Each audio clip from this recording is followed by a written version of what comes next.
Ladies and gentlemen, boys and girls, welcome back to another episode of the Seafeld Show, where we recap the news coming out of the US of A and affiliates. First, from the world of sports, we have an epidemic of dildo throwing at WNBA games. 4 dildos have been thrown on the court as of date, and various shapes, sizes, colors. They don't discriminate in America. As much as we get flack for discriminating, okay, no other country is throwing different colored dildos, different size dildos onto the courts of women basketball games. All right, that's how diverse America is, really. We really are a melting pot of dildo colors. We got neon green, neon pink. You name it, we got it. So I don't want to hear America's a racist, misogynistic society. No, we're throwing different colored dildos onto the courts of women's basketball games. That's how diverse we are. That's how accepting we are. We don't care if they're neon green or neon pink. We accept them all. We don't care if it's a BBC or a small white dick. We don't care. We accept all dildos being thrown onto the court of women's basketball games. Now, have you guys ever heard of Charles Darwin's theory of evolution and natural selection? How environmental pressures from predators and outside environmental factors force species to change and evolve and adapt to changing environments? That's going to happen at these WNBA games with the dildo throwers. And I'll explain. Some of you might be confused. How can you relate Charles Darwin to people throwing dildos in 2025? Trust me, history repeats itself. So we have the predators of the ecosystem, the WNBA execs, and their cronies, the security enforcement of the arenas, have decided to ban bags and purses from the game. So you can no longer walk in with a bag or a purse for fear that you might be harboring dildos in those bags. It's kind of like Inglourious Bastards, where Christoph Waltz character is talking to the guy in the opening scene, and he says, you're harboring enemies of the state, are you not? And he shoots up the floorboards. That's what this is. They suspect that anybody with a bag is harboring a dildo, i.e. an enemy of the state. So they need to check, i.e. shoot up the floorboards, to ensure that no dildos enter into these games. Now, if we hearken back to Charles Darwin, this is going to force the prey item, the dildo throwers, to either change or go extinct, die off. Their primary way of getting dildos into the arena has been stripped of them, so they need to now find a new route to get these illicit contraband items into the arenas. What I suspect their new route is going to be is they're going to shove the dildos up their ass to avoid security protocols. And maybe some OnlyFans model is going to make an OnlyFans video where she shoves a huge dildo up her fucking vag, sneaks into the game, pulls it out, throws it on the court. That would instant viral. Next Bonnie Blue video, by the way, is going to be that exact plot. I'm calling it right now. Next Bonnie Blue video is going to be a 14-inch dildo shoved up her vag, sneaking into the game, chucking it on the court. It's going to hit Caitlin Clark in the head. Viral. Millions of dollars for Bonnie Blue. The world is just crazy enough that might actually happen. And in fact, I am of the belief that it will happen. That's my new belief, is that is going to be Bonnie Blue's next video. And by the way, Bonnie, if you see this and you steal my idea, throw me some cash. You can even it out. So the WNBA has backed these people into a corner where they now need to shove dildos up their ass to sneak them into the games to accomplish their goals of throwing them onto the court. Now, what is this going to look like? Is there going to be fecal matter now on the courts of WNBA? Is this going to be an arms race where the WNBA is going to do cavity inspections at the doors to its games? What does this look like? Is this a new Cold War scenario where it's a WNBA dildo thrower standoff? where the dildo throwers are constantly thinking of new ways to sneak them into the games, and the WNBA is constantly thinking of new ways to counter it. Is this the Soviet Union versus NATO standoff part 2? Dildo throwers versus WNBA executives. That's a really, really possible outcome in the current American situation. I wouldn't put it past the people of America. I mean, really, I imagine there's some sickos out there that see it as their freedom to throw dildos. Just as in America, flag, you can burn the flag. It's covered on your First Amendment right to free speech and protest. So there's probably some people out there that see throwing dildos the same way. And what are these people going to do when you crack down on them? Are they going to roll over and just allow the right to throw dildos to be stripped from them? Or are they going to rebel and it's going to be a second American Revolution? Dildo throwers versus stuck-up executives. Sexually frustrated executives versus sexually free dildo throwers. Is this another sexual revolution, like after the advent of birth control, where people just start freely expressing themselves through the art of throwing dildos? How long until a Netflix movie is made about this? How long until a washed up Brad Pitt, love the Pitt, by the way, Pitt makes great movies, but he's a little past his prime. How long before he stars as a dildo thrower trying to stand up to the Robert De Niro stuck-up executive who's trying to crack down and find a way to stop him? And it's the next Quentin Tarantino movie, and there's great suspense. Wouldn't put past him. Probably a film I'd watch. Definitely a film I'd watch. Next in the news, we have The Empire Strikes Back and the return of Kamala Harris. She just released a book called 107 Days, where she details the trials and tribulations of running for president on short notice, assumedly to launch her campaign in 2028. I'm here to tell Kamala Harris that she needs to shut that shit down. And actually, what she needs to do is get a cat. I've compiled a list of things I'd rather see Kamala Harris do than run for president again. And top of the list is get a cat. Kamala Harris, no children, own choice, not judging her for that. But obviously she needs to fill that void in her life with something. Her days cannot be occupied by sitting around eating Doritos. So I think she needs to get a cat. She's made enough money where she could take great care of the cat, buy it fresh tuna, a nice scratching post. It'd be a great life for the cat. The cat would show her a modicum of affection. She would appreciate it.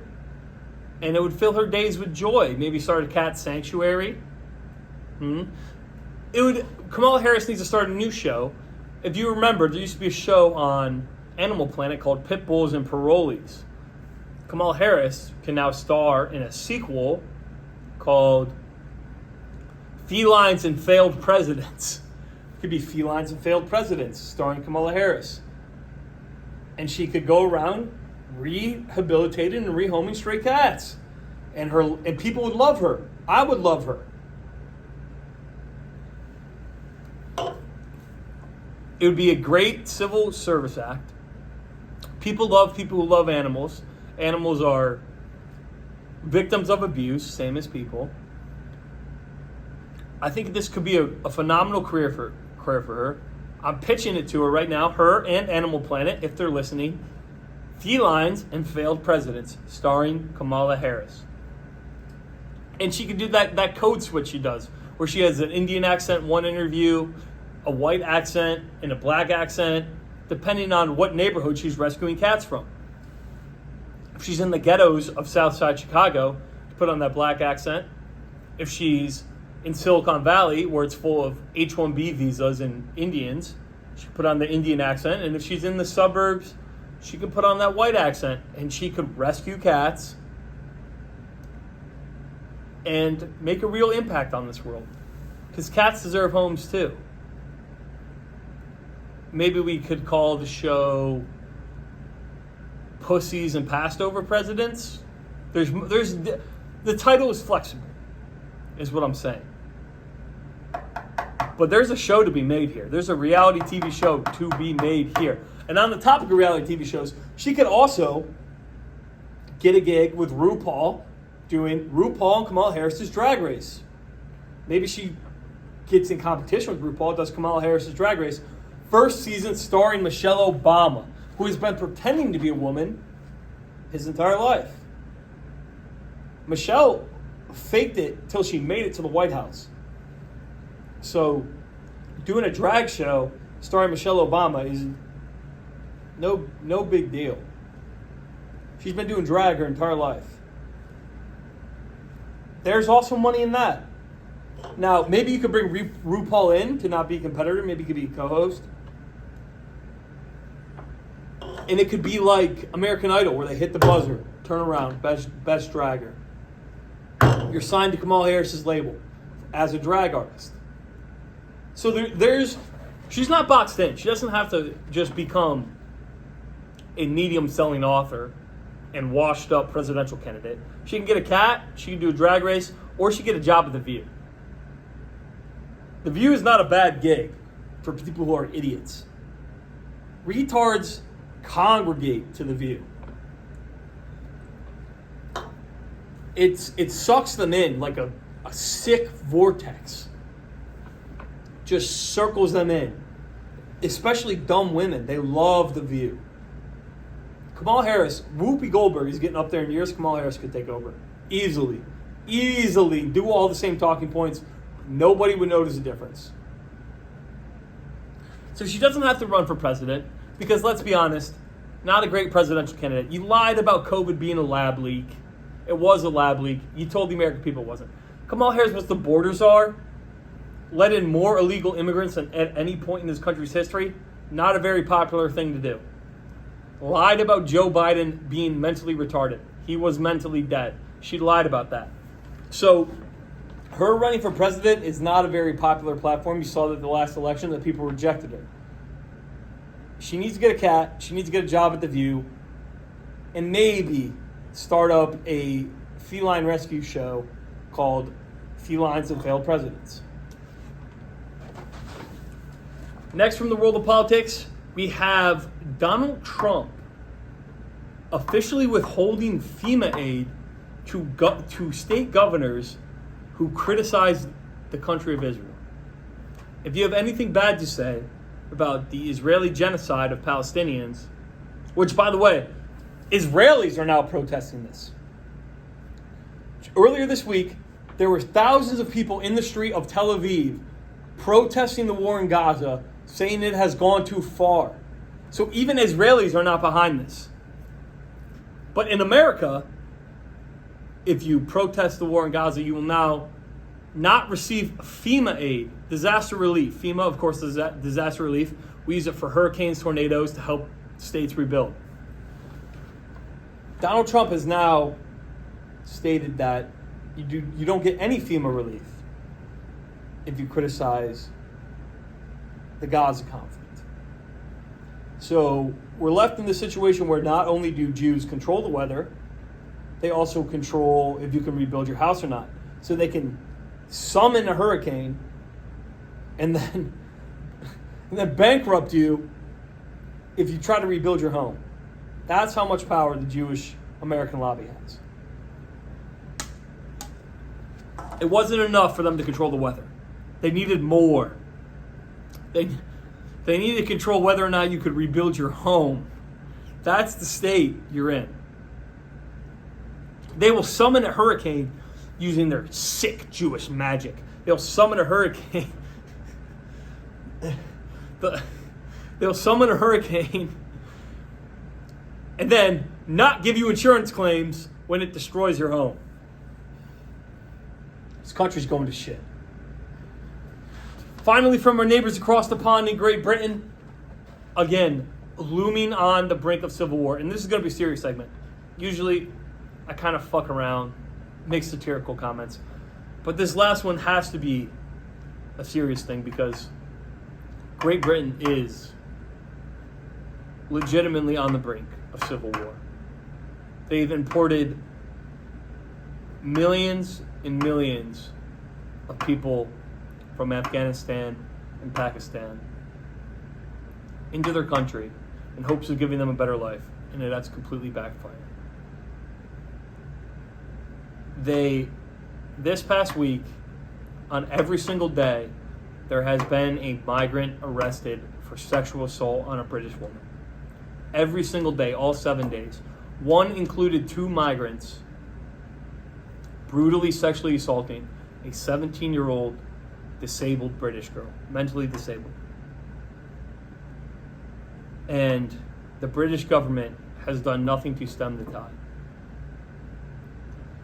The British people are rightly so pissed, and tensions just continue to build between native British people and the immigrants that have been. And a healthy society has immigration every year, but in a limited amount. You cannot import millions and millions of people for 10 years straight and expect the public to do nothing. Civil war happens when one demographic group loses their majority and they fear for their safety. So British people, white British people, who have been a majority in their country for hundreds and thousands of years, are now beginning to lose their majority position to immigrants who have just started coming here over the past 10 years. And it is a powder keg. The government has done nothing.